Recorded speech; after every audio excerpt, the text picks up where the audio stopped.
Okay, let's dive into this. Welcome to The Explainer. Today, we're unpacking a seriously fascinating map of the human psyche. If you've ever felt like your internal world is just fundamentally shifting in ways you really can't explain to anyone around you, well, this is absolutely for you. We are going to explore Carl Jung's framework for understanding profound personal shifts, and we'll be looking at 5 very specific signs of awakening that Jung viewed not as some mystical accidents, but as real, observable psychological metamorphoses. So I want to ask you directly, are you losing your mind?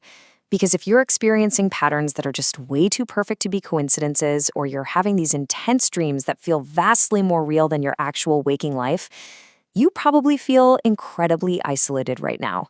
It is so intensely lonely when you can't explain to your friends or family what's happening to your reality. And honestly, it's completely valid to feel like you might be losing your grip.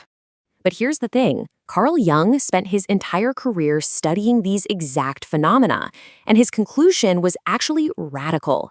He said these experiences are not symptoms of madness, they are evidence of finding yourself. He hypothesized that these strange, esoteric experiences are deeply rooted, observable, evolutionary psychological phenomena. Bottom line, you're not going crazy. You're waking up.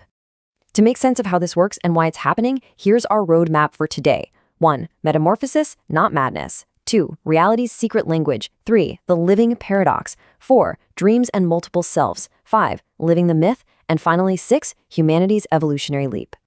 All right, let's jump into section 1. Metamorphosis, not madness. It's absolutely crucial to understand right out of the gate that spiritual awakening, at least in Jungian psychology, isn't just some poetic metaphor. It's not a temporary mood swing. It is a profound structural shift in your psyche. It triggers what Jung called dormant psychological functions. Basically, these are fundamental, observable alterations in how you actually experience reality itself. And the major takeaway here? Once these functions are activated, they cannot be turned off. This permanent activation is what separates the conscious individual from the unconscious crowd, and it sets the stage for the 5 specific experiences we're about to look at. Moving on to section 2, reality's secret language. So you've likely heard the word synchronicity thrown around, but Jung's definition goes way deeper than just cute, meaningful coincidences. He described it as an acausal connecting principle tied to the unus mundus, which is the unified field underlying all of existence. Now, to be clear, this isn't magical thinking. It's honestly more like finally tuning into a radio frequency that was broadcasting this whole time, but you just now turned your receiver on. You start seeing 1111 everywhere, multiple times a day, or, a book literally falls off a shelf and opens to the exact sentence you desperately needed to read. You see, an unconscious state operates in a world of strict cause and effect, but the awakened state, that operates in a world of deep meaning and connection. Jung actually had a patient, a highly rational, logical scientist, who beautifully grounded this abstract concept. This guy described asking a question in his mind during the morning and then having a completely random billboard answer it on his commute. He talked about hearing his dead grandmother's favorite song play at the exact second he needed to make a really tough decision. Reality basically stops being a passive background setting and starts having a constant active dialogue with you. Okay, section 3, the living paradox. This brings us to the second sign of awakening, which fundamentally changes how your brain processes conflict and truth. Jung called this the transcendent function. It's basically the psychological capacity to hold opposing forces to create a totally new third reality, without having to choose a side or find a neat little compromise. And this is brilliant because it explains why awakened individuals eventually become essentially psychologically unemployable by rigid corporate systems, or high-drama human conflicts, or strict political ideologies. You simply can't play the game of picking a side anymore, because you clearly see both the deep truth and the deep shadow in all positions.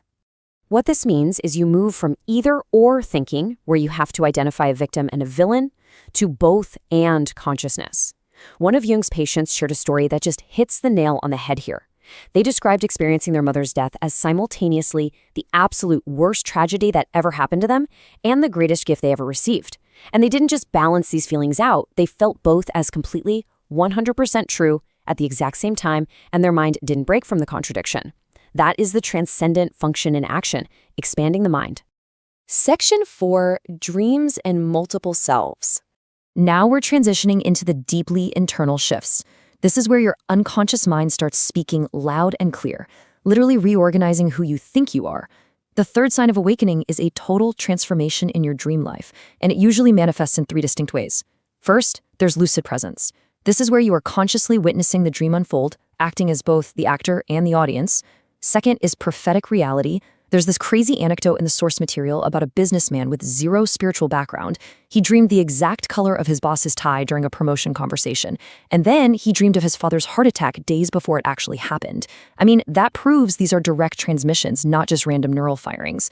And third, we have big dreams, which act as cellular-level transformations and profound initiatory experiences. The real crux of this is captured perfectly by Jung himself. He said, "My dreams ceased to be dreams and became visions, communications from depths of the psyche. These experiences carry a profound quality of the sacred, but they're often completely incommunicable to others," right? You try to tell a friend and they just give you that polite, confused nod. It creates this profound split where suddenly your dream life actually feels more real, more vital, and more educational than your normal waking life. So, let's look at how this restructures the ego self-access. In an unawakened state, your ego genuinely thinks it's the CEO. But after awakening, the ego gets a major demotion. It realizes it's actually just middle management. And the self, this vast, impersonal, infinite awareness, is the actual CEO. One patient called this a split-screen existence. Basically, you're a temporary human getting triggered and reacting on one screen while simultaneously calmly observing the movie of your life playing out on the other. You wake up and realize you are simultaneously the single drop of water and the entire ocean. Part 5. Living the Myth. Interestingly, Jung considered this his most misunderstood concept. The core of it is the experience of being constellated. This happens when an ancient, universal archetype activates and starts operating as a living psychological force right through your own personal life. Now, let me be very clear. Living mythologically does not mean you're walking around pretending your life is a literal fairy tale or a Marvel movie. It means you wake up to the realization that your personal, everyday story is actually enacting universal cosmic patterns that have been repeating since the dawn of humanity. Just to ground this, here are a few ways these archetypal realities show up in everyday life. A difficult mother isn't just your mom being difficult. She represents the dark mother archetype working through a human being. A sudden job loss? That's a death and rebirth initiation. That toxic workplace conflict is actually the hero facing the dragon. To really bring this to life, one of Jung's patients realized that grieving the death of his dad wasn't just personal sorrow. He was actually experiencing the death of the transpersonal father archetype for all of humanity. He was suddenly grieving for everyone who had ever lost a father, and they were, in a way, grieving through him. Finally, Section 6, Humanity's Evolutionary Leak. So what does this all mean?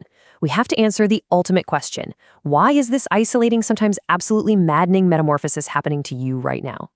As Jung brilliantly put it, the spiritual problem of modern man forces him to experience these things because consciousness itself is evolving. This totally reframes your individual suffering. All the chaos you might feel, your spiritual awakening, it's not a mistake or a mental breakdown.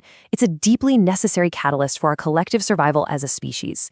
The crisis itself is the catalyst. And this brings us to the irreversibility of consciousness.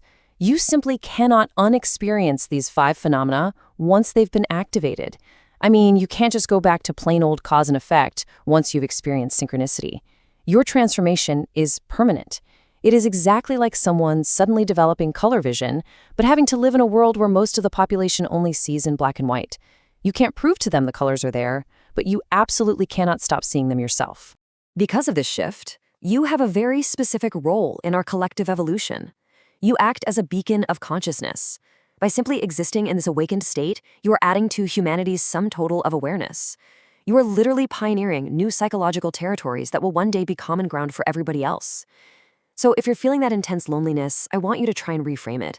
It isn't a curse, it is a profound silent service to mankind. You are shifting the collective just by being awake. I want to end this explainer with a provocative question for you to ponder today. Which of these archetypal roles is the collective evolution calling you to play right now? I challenge you to embrace your personal myth. Remember, you are definitely not losing your mind. You're just finding your place in a much larger cosmic story. I highly encourage you to keep studying Jung's map to better understand your own unique journey. Thanks so much for exploring this with me today, and above all, keep trusting your own metamorphosis.